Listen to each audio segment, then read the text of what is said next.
அனைவருக்கும் வணக்கம். நாம் இன்னைக்கு இந்த பதிவில் என்ன தெரிஞ்சுக்க போகிறோம் அப்படின்னா, சதுரகிரி சுந்தர மகாலிங்கம் கோவிலை பற்றி தான் தெரிஞ்சுக்க போகிறோம். மேலும் இந்த பதிவில் நாம் சதுரகிரி சுந்தர மகாலிங்கம் கோவிலுடைய ஆராதனை காட்சியும் நாம் பார்க்கலாம். இந்த பதிவானது கண்டிப்பாக உங்களுக்கு பயன் தரும் வகையில் தான் இருக்கும். ஸோ இந்த வீடியோ பதிவை நீங்கள் ஸ்கிப் பண்ணாமல் பாருங்கள். மேலும் இந்த வீடியோ பதிவை நீங்கள் லைக் பண்ணுங்கள், ஷேர் பண்ணுங்கள், கமெண்ட் பண்ணுங்கள். மறக்காமல் நம்மளுடைய சேனலை சப்ஸ்கிரைப் பண்ணுங்கள். கூட இருக்க பெல் பட்டனையும் மறக்காமல் கிளிக் பண்ணுங்கள். அப்போ தான் நாங்கள் போடுற ஒவ்வொரு பதிவு நோட்டிஃபிகேஷன் மூலமாக உடனுக்குடன் உங்களை சென்றடையுங்க. இப்போ வாங்க வீடியோக்குள்ளே போகலாம். வீடியோக்குள்ளே போகிறதுக்கு முன்னாடி உங்களுக்கு சிவபெருமானை ரொம்ப பிடிக்கும்னா ஓம் நமச்சிவாய என்னும் மந்திரத்தை மறக்காமல் 3 முறை எங்களுக்கு கமெண்ட் பண்ணுங்கள். சதுரகிரி மலையானது மிகவும் ஏறுவதற்கு கடினமாகவே இருக்கும். இந்த பாறைகளில் மழை காலங்களில் செல்வது மிகவும் கடினங்க.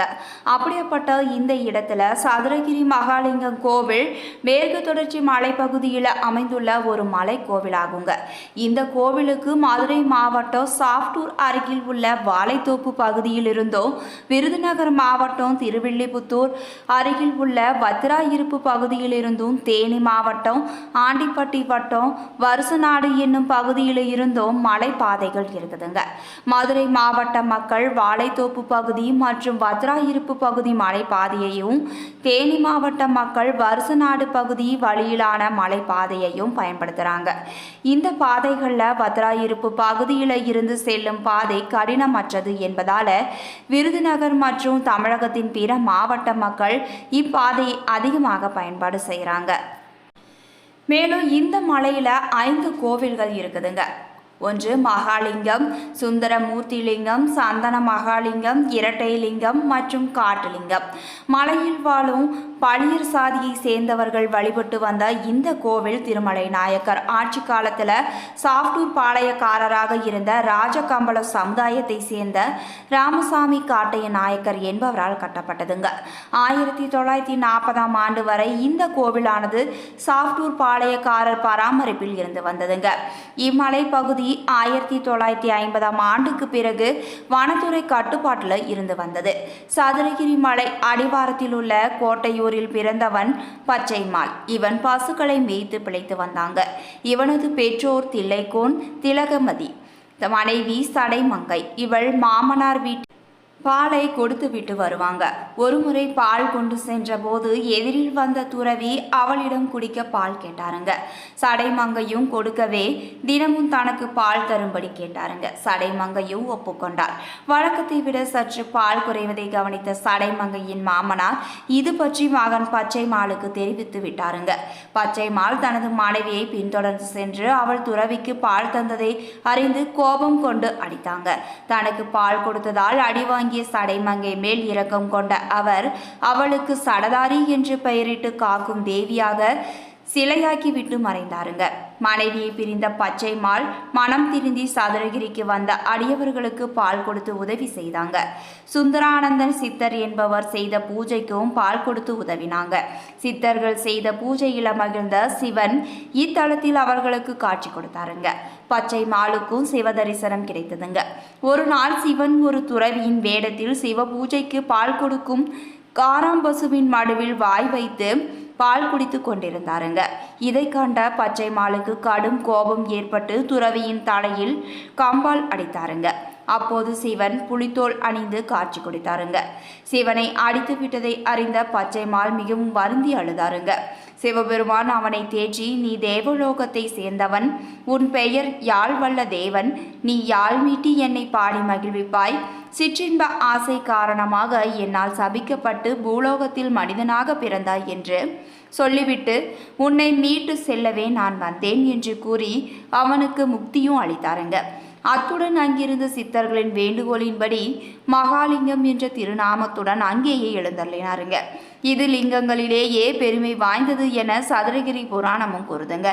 இன்றும் கூட மகாலிங்கம் சாய்ந்த நிலையில இருப்பதையும் தலையில் அடிபட்ட தழும்பையும் நாம பார்க்கலாங்க. சதுரகிரி மலை ஏறுவது மிகவும் கடினமானதுங்க. மலையே சிவமாக இருப்பதால் பக்தர்கள் காலில் செருப்பு இல்லாமல் ஏறுவதை வழக்கமாக கொண்டிருக்கிறாங்க. தானிப்பாறை அடிவாரத்திலிருந்து மலையேற வேண்டும். மலை அடிவாரத்தில் ஆசீர்வாத விநாயகராக வணங்கிய பின் சிவ சிந்தனையுடன் மலை யாத்திரையை தொடங்க வேண்டுங்க. செல்லும் வழியில ராஜயோக காளி, பேச்சியம்மன், கருப்பண்ண சுவாமி கோவில்களும் இருக்குதுங்க. இதனை அடுத்து குதிரை ஊற்று, வழுக்கு பாறைகளும் வருது. இந்த பாறைகளில் மழை காலங்களில் செல்வது மிகவும் கடினமான ஒன்று. சிறிது தூரம் சென்றதும் அத்திரி மகரிஷி பூஜித்த லிங்கத்தை தரிசிக்கலாங்க. அடுத்து வருவது காராம் பசுத்தடம். இந்த இடத்தில் தான் சிவன் துறவி வேடம் கொண்டு காராம் பசுவின் மடுவில் பால் அருந்தியதாக ஒரு வரலாறு இருக்குதுங்க. இதனை அடுத்து கோரக்க சித்தர் தவம் செய்த குகையும் பதஞ்சலி முனிவரின் சீடர்கள் பூஜித்த லிங்கமும் இருக்குதுங்க. இந்த லிங்கத்தை தரிசிக்க வேண்டுமானால் ஆகாய கங்கை தீர்த்தத்துக்கு மேல் உள்ள விழுதுகளை பிடித்து தொங்கி ஏறித்தான் செல்ல வேண்டுங்க. இது ஆபத்தான இடமாகவும் கருதப்படுது. இதன் பவித்திரம் உணராமல் இங்கே குளிக்கவோ தண்ணீர் எடுக்கவோ பக்தர்கள் முயற்சிக்க கூடாதுங்க. இதை ஒட்டிய குகையில உள்ள ஒரு சிறிய லிங்கம் உள்ளதுங்க. இதை நீங்கள் காணும்போது மெய் சிலிர்க்கும் அனுபவம் உங்களுக்கு ஏற்படுவது உறுதியாக இருக்குங்க. கோரக்கர் மலைக்கு நேர் மேலே செங்குத்தான மலையில் சற்று மேலே ஏறினால் ஒரு லிங்கமும் இருக்குதுங்க. கொஞ்சம் இளவட்ட ஆளுங்க போக முடியுங்க. ரொம்பவே செங்குத்தான பாதையாகவும் இருக்கும். அதனால அனைவரும் முயற்சிக்க கூடாதுங்க. இதையடுத்து இரட்டை லிங்கத்தை நீங்க தரிசிக்கலாம். சற்று தூரத்துல சின்ன பசுக்கடை என்ற பகுதியை கடந்தால் நாவல் ஊற்று வருதுங்க. இந்த ஊற்று நீருக்கு சர்க்கரை நோயை குணமாக்கும் மகிமை இருப்பதாக கூறப்படுவதால் பக்தர்கள் இதை பருகிறாங்க. பின்னர் பச்சரிசி பாறை, வடதுர்க்கை கோவில், பெரிய பசுக்கிடை, பிலாவடி கருப்பு கோவிலை தரிசித்து மகாலிங்கம் கோயிலை நீங்க அடையலாங்க. மலையுள்ள 10 கிலோமீட்டர் தூரத்தை கடக்க 3 முதல் 4 மணி நேரம் வரை ஆகுங்க. அடுத்து இரட்டை லிங்கம். ஆனந்த சுந்தரம் என்ற வியாபாரிக்கு சிவன் மீது அளவு கடந்த ஈடுபாடு இருந்து வந்ததுங்க. அவரது மனைவி ஆண்டாள். பெருமாள் பக்தியாக இவள் இருந்து வந்தாள். இவர்கள் இருவரும் தான் வணங்கும் கடவுளே பெரியவர் என்று தர்க்கம் செய்வாங்க. இதற்கு விடை காண இருவரும் சதுரகிரி வந்து தியானமும் செஞ்சாங்க. இவர்கள் முன்பு சிவன் தோன்றினாருங்க. சிவபெருமானே, தாங்களே அனைத்துமாக இருக்கிறீர்கள் என்பதை என் மனைவியிடம் தெரிவிக்க வேண்டும் என வேண்டினார் வியாபாரிங்க. சிவன் ஆண்டாளிடம் சென்றாருங்க. அவளோ, நான் உம்மை நினைத்ததே இல்லை, பெருமாளை நினைத்தே தவம் செய்தேன் என்று சொன்னாருங்க. அப்போது சிவனும் விஷ்ணுவும் இணைந்து சங்கர நாராயணராக காட்சி கொடுத்தாருங்க. இதன் அடிப்படையில் மலை ஏறும் வழியில் சிவலிங்கம், விஷ்ணுலிங்கம் என இரட்டை லிங்கம் பிரதிஷ்டை செய்து ராமதேவ சித்தர் என்பவர் பூஜை செய்தாருங்க. இந்த சன்னதிக்கு எதிரே ராமதேவர் குகையும் இருக்குதுங்க. அடுத்து லிங்க வடிவ அம்பிகை. சிவனைப் போலவே அம்மனும் இங்கு நிரந்தரமாக தங்கி அருள்பாலிக்க வேண்டும் என விரும்பிய சித்தர்கள் நவராத்திரி நாட்களில் கடுமையாக தவம் செஞ்சாங்க. இதை ஆனந்தமாக ஏற்ற அம்மன் ஆனந்தவள்ளி என்ற திருநாமத்தில் லிங்க வடிவில் எழுந்தள்ளி இருக்கிறாருங்க. சுந்தர மகாலிங்கம் சன்னதிக்கு பின்புறம் இவளது சன்னதி இருக்குதுங்க. நவராத்திரி நாட்களில் உற்சவ அம்மனின் பவனி நடக்குங்க. விஜயதசமி அன்று அம்மனுக்கு மகிஷாசுர மர்த்தினி அலங்காரம் செய்து பாரிவேட்டையும் நடக்குதுங்க. மேற்கு தொடர்ச்சி மலையில் அமைந்துள்ள இந்த சதுரகிரி சுந்தர சந்தன மகாலிங்கம் கோவிலுக்கு மாதந்தோறும் அமாவாசை மற்றும் பௌர்ணமி நாட்களில் பக்தர்கள் வழிபாடு நடத்த 4 நாட்கள் அனுமதியும் வழங்கப்பட்டு வருதுங்க. சதுரகிரி மலை மிகவும் பிரசித்தி பெற்ற வழிபாட்டு தலமாக இருந்தாலும் வனத்துறை கட்டுப்பாட்டில் இருப்பதால் பக்தர்கள் வழிபாட்டுக்கு கடும் கட்டுப்பாடுகளும் விதிக்கப்படுதுங்க. மேலும் வனவிலங்கு மற்றும் காட்டாற்று வெள்ள அபாயம் காரணமாக வனத்துறையினர் கடும் கெடுபிடிகளுக்கு மத்தியிலேயே பக்தர்களை மலைக்கு செல்ல அனுமதிக்கிறாங்க. சதுரகிரி மலையில் ஓடுகின்ற ஓடைகளும் அங்கு விளைந்திருக்கும் மூலிகைகளும் பல நோய்களை தீர்க்க வல்லது என்பது குறிப்பிடத்தக்கதுங்க.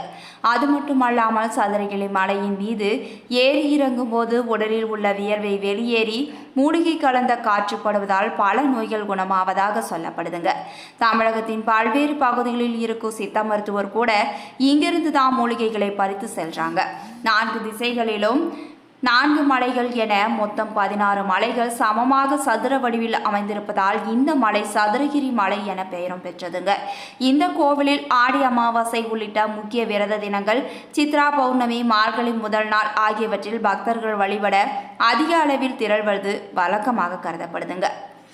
இதுவரைக்கும் சதுரகிரி சுந்தர மகாலிங்கம் கோவில் பற்றிய பல சுவாரஸ்யமான தகவல்களை இந்த வீடியோ பதிவின் மூலமாக முழுவதுமாக தெரிஞ்சுக்கிட்டோம்.